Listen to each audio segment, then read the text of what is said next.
റീസേട്ടൻ്റെ ആ മരിക്കുന്നതിന് ഒരാഴ്ച മുമ്പ് തൃശ്ശൂർ റേഡിയോ നിലയത്തിലൊരു നാടകം ചെയ്തിട്ട് എന്നെ വിളിച്ചിട്ട് പറഞ്ഞെടാ എൻ്റെ നാടകമുണ്ട്, നീ കേൾക്കണേ, കേട്ടിട്ട് നീ അഭിപ്രായം പറയണം. കാരണം അദ്ദേഹം അഭിനയം എന്ന് പറയുന്നത് ഭയങ്കര ഒരു ആവേശമാണ്. എടപ്പള്ളിയിൽ വെച്ച് ബസ് ആക്സിഡൻ്റ് ഉണ്ടായി. ആ ആക്സിഡൻറ്റിൽ പെട്ട് അദ്ദേഹത്തിൻ്റെ കൈ ഒടിഞ്ഞു പോയി. അങ്ങനെ അവിടുന്ന് എഴഞ്ഞ് അദ്ദേഹം എഴുന്നേറ്റിട്ട് നടന്നാണ് പുള്ളി വണ്ടിയിലേക്ക് കയറിയത്.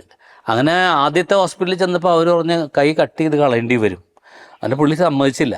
അങ്ങനെ പിന്നെ മറ്റൊരു ഹോസ്പിറ്റലിൽ പോയപ്പോൾ അത് കുഴപ്പമില്ല വറീസ, നമുക്കത് സെറ്റാക്കാം എന്ന് പറഞ്ഞപ്പോൾ അദ്ദേഹം ആദ്യം ചോദിച്ചത് എനിക്ക് അഭിനയിക്കാൻ പറ്റുമോ ഡോക്ടറെ? നിങ്ങൾക്കറിയാം വറീസൻ്റെ ഒരു കൈ ഇങ്ങനെ അല്പം ഇങ്ങനെ ചെയ്ത് ഞാൻ അത് ആക്സിഡൻ്റ് ആയിട്ട് കമ്പിയിട്ടൊക്കെയാണ്. അതായത് ആക്സിഡൻ്റ് ആയതിനു ശേഷം കോമ്പൻസേഷന് വേണ്ടി കേസ് കോടതിയിലെത്തിയപ്പോൾ കോടതിയിൽ വക്കീൽ വാദിച്ചതെന്ന് പറഞ്ഞാൽ അഭിനയമല്ലേ, കൈക്ക് പരിക്ക് പറ്റിയത് അഭിനയത്തെ ബാധിക്കില്ല എന്നുള്ളൊരു ആർഗ്യുമെൻറ്റ്സ് വന്നപ്പോൾ NF ഏട്ടൻ പറഞ്ഞു അല്ല, അഭിനയത്തെ ബാധിക്കും. കാരണം ഒരാളോട് നീ ഇറങ്ങിപ്പോടാ എന്ന് പറഞ്ഞു കഴിഞ്ഞാൽ ഇത്രയും വരെ കൈ വരുള്ളെങ്കിൽ എങ്ങോട്ട് ഇറങ്ങിപ്പോകാനാണ്, വാതിൽ മാറിപ്പോവും എന്ന് പറഞ്ഞ് അതുകൊണ്ട് അത് ബാധിക്കും എന്ന് പറഞ്ഞപ്പോൾ ജഡ്ജി തന്നെ തിരിച്ചുപോയി.